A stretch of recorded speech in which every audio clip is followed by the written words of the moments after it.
Symbolic 7, Plato, The Allegory of the Cave, P. Shorey from Plato, Collected Dialogues,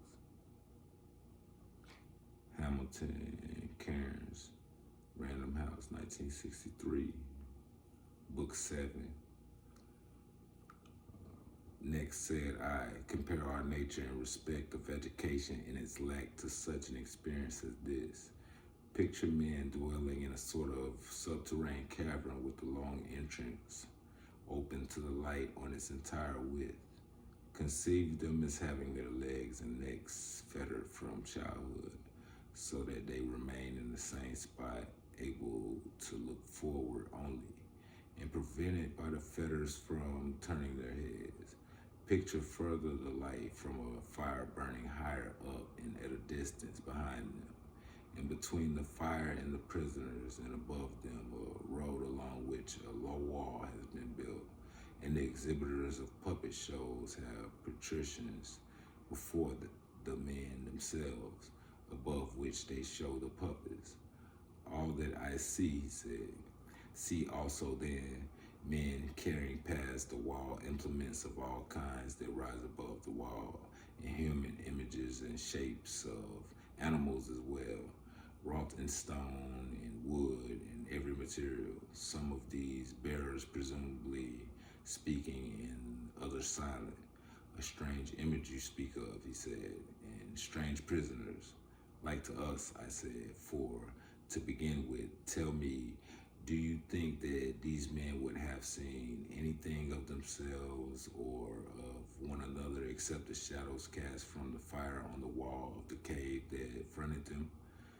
How could they, he said, if they were compelled to hold their heads unmoved through life? And again, would not be the same true of the objects carried past them? Surely. If then they were able to talk to one another, do you not think that they would suppose that in naming the things that they saw, they were naming the passing objects? Necessarily. And if their prison had an echo from the wall opposite them, when one of the passerby uttered a sound, do you think that they would suppose anything else than the passing shadow to be the speaker? By Zeus, I do not, said he. Then in every way such prisoners would deem reality to be nothing else than shadows of the artificial objects. Quite inevitably, he said. Consider then what would be the manner of the release of healing from these bonds and this folly, if in the course of nature something of this sort should happen to them. When one was freed from his fetters and compelled to stand up suddenly and turn his head around and walk and lift up his eyes to the light, and in doing all this felt pain, and because of the dazzle and glitter of the light was unable to discern the objects whose shadows he formerly saw. What do you suppose would be his answer if someone told him that what he had seen before was all a cheat and an illusion, but that now being nearer to reality and turned toward more real things, he saw more truly? And if also one should point out to him each of the passing objects and constrain him by questions to say what it is, do you not think that he would be at a loss, and that he would regard what he formerly saw as more real than the things now pointed out to him? Far more real, he said. And if he were compelled to look at the light itself, would not that pain his eyes, and would he not turn away and flee to those things which he is able to discern and regard them as in very deed more clear and exact than the objects pointed out? It is so, he said. And if, said I, someone should drag him thence by force up the ascent, which is rough and steep, and not let him go before he had drawn him out into the light of the sun, do you not think that he would find it painful to be so held along, and would chafe at it? And when he came out into the light, that his eyes would be filled with its beams, so that he would not be able to see even one of the things that we call real. Why, no, not immediately, he said. Then there would be need of habitation, I take it, to enable him to see the things higher up. And at first he would most easily discern the shadows, and after that the likeness and reflections in water of men and other things, and later the things themselves. And from these he would go on to contemplate the appearances in the heavens and heaven itself more easily by night, looking at the light of the stars and the moon, then by day in the sun and the sun's light, of course. And so finally, I suppose he would be able to look upon the sun itself and see its true nature, not by reflections in the water or phantasms of it in an alien setting, but in by itself in its own place, necessarily, he said. And at this point, he would infer and conclude that this it is that provides the seasons and the courses of the year and presides over all things in the visible region, and is in some sort the cause of all these things that they had seen. Obviously, he said, that they would be the next step. Well then, if he recalled to mind his first habitation and what passed for wisdom there and his fellow bondsmen, do you not think that he would count himself happy in the change and pity them? He would indeed. And if there had been honors and commendations among them which they bestowed on one another, and prizes for the man who is quickest to make out the shadows as they pass and best able to remember their customary precedences, sequences, and coexistences, and so most successful in guessing at what was to come, do you think he would be very keen about such rewards, and that he would envy and emulate those who were honored by these prisoners and lorded it among them, or that he would feel with Homer and greatly prefer while living on earth to be serf of another, a landless man, and endure anything rather than opine with them and live that life?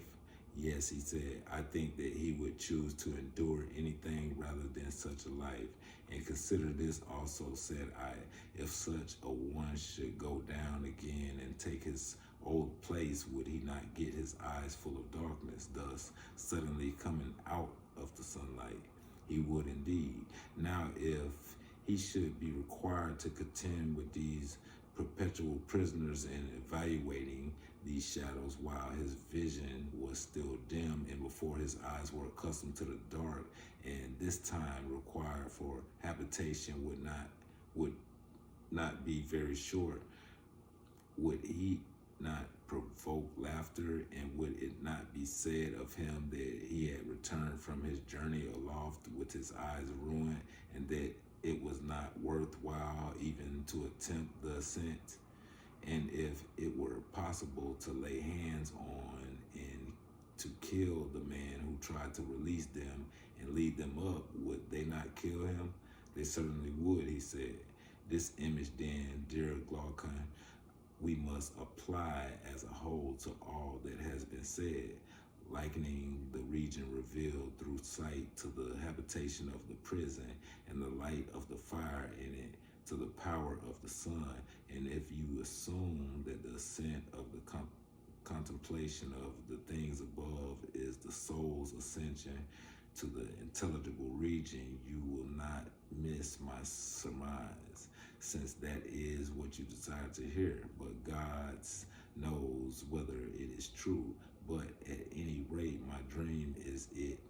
appears to me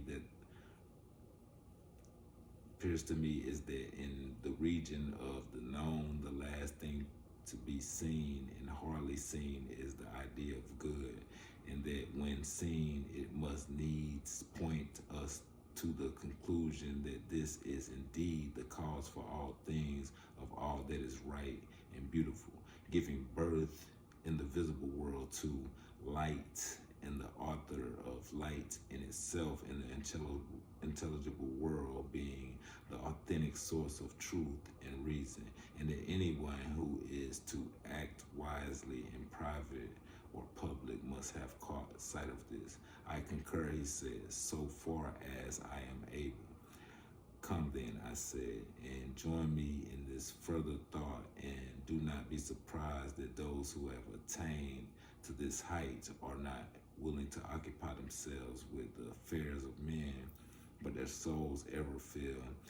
the upward urge and the yearning for that sojourn above. For this, I take it, is likely if in this point too the likeness of our image holds. Yes, it is likely. And again, do you think it at all strange, said I, if a man returning from divine contemplations to the petty miseries of men cuts a sorry figure and appears most ridiculous if, while still blinking through the gloom and before he has become sufficiently accustomed to the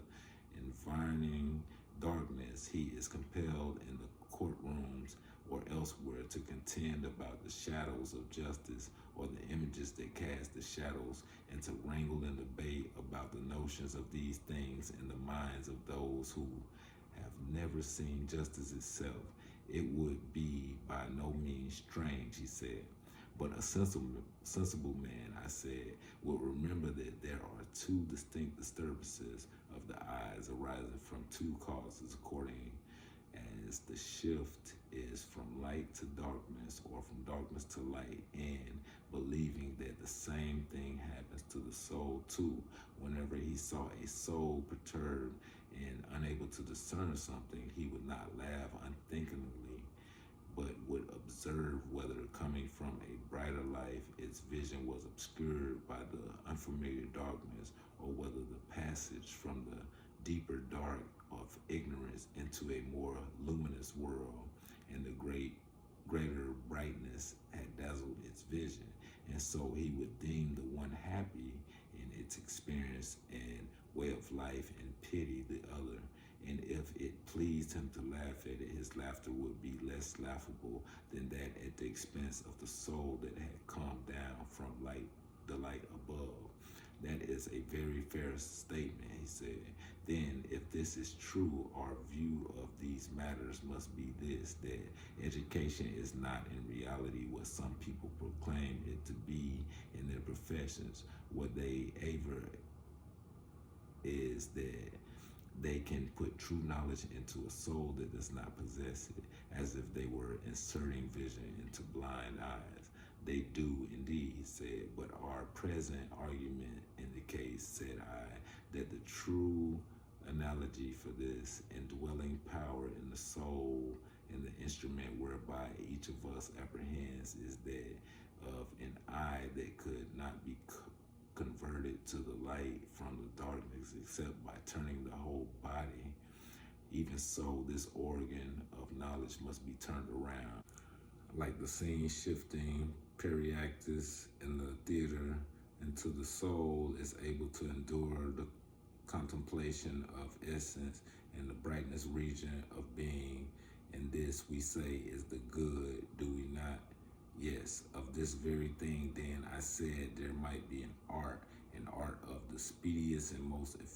effective shifting or conversion of the soul, not an art of producing vision in it, but on the assumption that it possesses vision but does not rightly direct it and does not look where it should,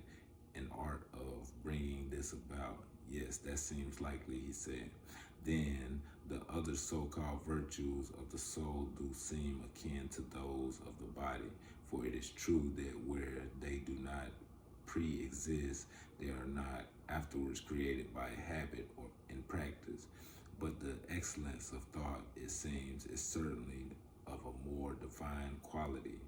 a thing that never loses its potency, but according to the direction of its conversions, becomes useful and beneficent, or again, useless and harmful. Have you never observed in those who are popularly spoken of as bad but smart men, how keen is the vision of the little soul, how quick it is to discern the things that interest it, a proof that it is not a poor vision which it has, but one forcibly enlisted in the service of evil, so that the sharper its sight, the more mischief it accomplishes. I certainly have, he said. Observed then, said I, that this part of such a soul, if it had been hammered from childhood and had thus been struck free of the leading weights, so to speak, of our birth and becoming, which attaching themselves to it by food and similar pleasures and gluttonies turn downward the vision of the soul, if,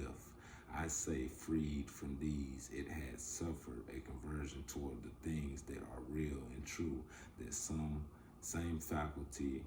of the same men would have been most keen in his vision of the higher things, just as it is for the things toward which it is now turned. It is likely, he said. Well then, said I, is not this also likely and a necessary consequence of what has been said, that neither could men who are uneducated and inexperienced in truth ever adequately preside over a state, nor could those who had been permitted to linger on to the end in the pursuit of culture, the one because they have no single aim and purpose in life, to which all their actions, public and private, must be directed, and the others because they will not voluntarily engage in action, believing that while still living they have been transported to the islands of the blessed. True, he said, it is the duty of us, the founders, then, said I, to compel the best natures to attain the knowledge which we pronounce the greatest, and to win to the vision of the good, to scale that ascent, and when they have reached the height and taken an adequate view, we must not allow what is now permitted. What is that? That they should linger there, I said, and refuse to go down again among those bondsmen and share their labors and honors, whether they are of less or of greater worth. Do you mean to say that we must do them this wrong and compel them to live an inferior life when the better is in their power? You have again forgotten, my friend, said I, that the law is not concerned with the special happiness of any class in the state, but is trying to produce this condition in the city as a whole, harmonizing and adapting the citizens to one another by persuasion and compulsion, and requiring them to impart to one another any benefit which they are severely able to bestow upon the community, and that it itself creates such men in the state, not that it may allow each to take what course pleases him, but with a view to using them for the binding together of commonwealth. True, he said, I did forget it. Observed then, Glaucon,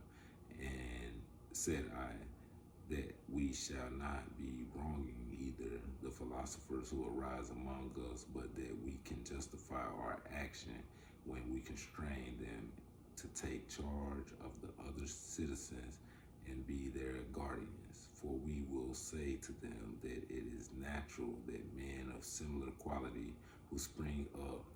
in other cities should not share in the labors there, for they grow up spontaneously from no volition of the government in the several states, and it is justice that the self-grown, indebted to none for its breeding, should not be zealous either to pay to anyone the price of its nurture. But you we have engendered for yourselves and the rest of the city to be, as it were, king bees and leaders in the hive. You have received a better and more complete education than the others, and you are more capable of sharing both ways of life. Down you must go then, each in his turn, to the habitation of the others, and accustom yourselves to the observation of the obscure things there. For once habituated, you will discern them infinitely better than the dwellers there, and you will know what each of the idols is and whereof it is a semblance, because you have seen the reality of the beautiful, the just, and the good. So our city will be governed by us and you with the waking minds, and not as most cities now which are inhabited and ruled darkly as in a dream by men who fight one another for shadows and wrangle for office as if that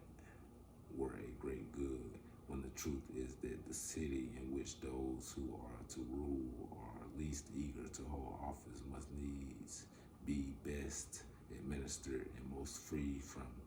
dissension, and the state that gets the contrary type of ruler will be the opposite of this by all means, he said.